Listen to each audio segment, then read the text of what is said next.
ఈ mosquito sprays and coils వల్ల వచ్చే డేంజర్స్ చెప్తాను. First, aerial spraying or fogging of this anti mosquito smoke. ఇది చాలా కమ్యూనిటీస్ లో కామన్ గా చూస్తుంటాం. ఈవినింగ్ అవ్వగానే ఒక వెహికల్ వస్తుంది, చాలా స్మోక్. సో ఇది ఎందుకు వస్తుంది అంటే they put some chemicals, of course which are approved by environmental protection agency. Human కి సేఫ్ లిమిట్ లో ఉండేలాగానే ఈ కెమికల్స్, డైథైల్ టౌలమైడ్స్ అని డిఫరెంట్ కెమికల్స్ ఉంటాయి. కొన్ని ఆర్గానిక్ కెమికల్స్ కూడా ఉంటాయి దాంట్లో. సో వీటి వల్ల ఏంటంటే మస్కిటోస్ చాలా వరకు చనిపోవడమో లేకపోతే అక్కడి నుంచి వెళ్ళిపోవడమో జరుగుతుంది. ఇది బయట వరకు ఓకే, బట్ ఈ స్ప్రేస్ వచ్చినప్పుడు, స్మోక్ వచ్చినప్పుడు కొంతమంది ఇల్లు డోర్లు కూడా ఓపెన్ చేసుకుని పెట్టుకుంటారు సో దట్ లోపలికున్న మస్కిటోస్ కూడా పోతాయి అంటగా. కానీ అలా రోజు చేయడం వల్ల క్రానిక్ ఎక్స్పోజర్, అంటే ప్రతి రోజు మీరు ఎక్స్పోజ్ అవ్వడం వల్ల మీకు ఎస్పెషల్లీ అలర్జీస్ కానీ, ఆస్మాస్ కానీ, బ్యాక్గ్రౌండ్ హిస్టరీ ఉన్నా, ఫ్యామిలీ హిస్టరీ ఉన్నా అది యాక్టివేట్ అయ్యే ఛాన్స్ ఉంటుంది, అది ట్రిగ్గర్ అయ్యే ఛాన్స్ ఉంటుంది. ఎస్పెషల్లీ అలర్జీస్, ఆస్తమా, సిఓపిడి అనే లంగ్ డిసీజ్ ఉన్న వాళ్ళు, ఐఎల్డి ఉన్న వాళ్ళు చాలా మందికి ఇది ట్రిగ్గర్ అయ్యి ఎక్సర్బేషన్ అంటే అటాక్ లాగా ఫామ్ అవుతుంది. లంగ్ అటాక్ అంటే సడన్ గా ఆయాసం పెరిగిపోతుంది. సో అలాంటిది అవాయిడ్ చేయండి. బయట స్ప్రే చేస్తే try to stay away from that. ఎందుకంటే వీటి వల్ల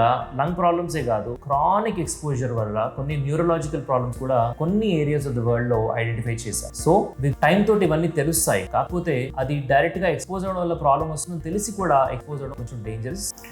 ఇంకొన్నిసార్లు ఈ స్ప్రే చాలా స్ట్రాంగ్ గా కొంతమంది కలుపుతారు కొన్ని కమ్యూనిటీస్ లో. That is not advised. ఎంతవరకు ఎన్విరాన్మెంటల్ ప్రొటెక్షన్ ఏజెన్సీ అడ్వైజ్ చేస్తుందో, అప్రూవ్ చేస్తుందో అంత కాన్సన్ట్రేషన్ లోనే దాన్ని మిక్స్ చేయండి. ఎక్కువ చేయడం వల్ల కొన్నిసార్లు I burning, skin burning sensation and lung disease వచ్చే అవకాశం ఉంటుంది. Number 2, mosquito coils. ఇవైతే ఇంకా చాలా డేంజరస్. దీంట్లో చాలా డేంజరస్ కెమికల్స్ ఉంటాయి. వీటి వల్ల లంగ్ క్యాన్సర్ వచ్చే ఛాన్స్ 3 to 4 times పెరుగుతుంది. So it is very very dangerous. మీకు తెలియకుండా మీరు ఇంట్లో నైట్ పడుకున్నప్పుడు దోమలు ఎక్కువ ఉన్నాయని పెట్టుకుంటే దోమలు చనిపోవడమే కాదు, ఫ్యూచర్ లో మన హెల్త్ కూడా చాలా డేంజర్ అయ్యే అవకాశం ఉంటుంది. దాంతో పాటు లేని వాళ్ళకి బ్రాంకైటిస్ రావడం, ఫ్యామిలీ హిస్టరీ ఉన్న వాళ్ళకి ఆస్తమా రావడం, సిఓపిడి ఉన్న వాళ్ళకి అది లంగ్ అటాక్ లాగా మారడం, ఇలా చాలా కేసెస్ చూస్తుంటాం. సో మస్కిటో కాయిల్స్ అనేవి చాలా డేంజరస్. అన్నెసెసరీగా వాడకండి. దాని బదులుగా మస్కిటో నెట్స్ యూజ్ చేయడము, బ్యాట్స్ యూజ్ చేయడం చేయండి. దానివల్ల ఇలాంటి సైడ్ ఎఫెక్ట్స్ రావు. సో ఈ మస్కిటో ఫాగింగ్, ఏరియల్ ఫాగింగ్ తోటి, మస్కిటో కాయిల్స్ తోటి వచ్చే డేంజర్స్ ఇవి ఉంటాయి. సో ఈ మస్కిటో స్ప్రేస్ వల్ల ఇలాంటి ప్రాబ్లమ్స్ రావచ్చు అని చాలా మంది తెలియదు. అందుకోసమే ఈ వీడియో మరింతగా షేర్ చేయండి సో పీపుల్ విల్ నో.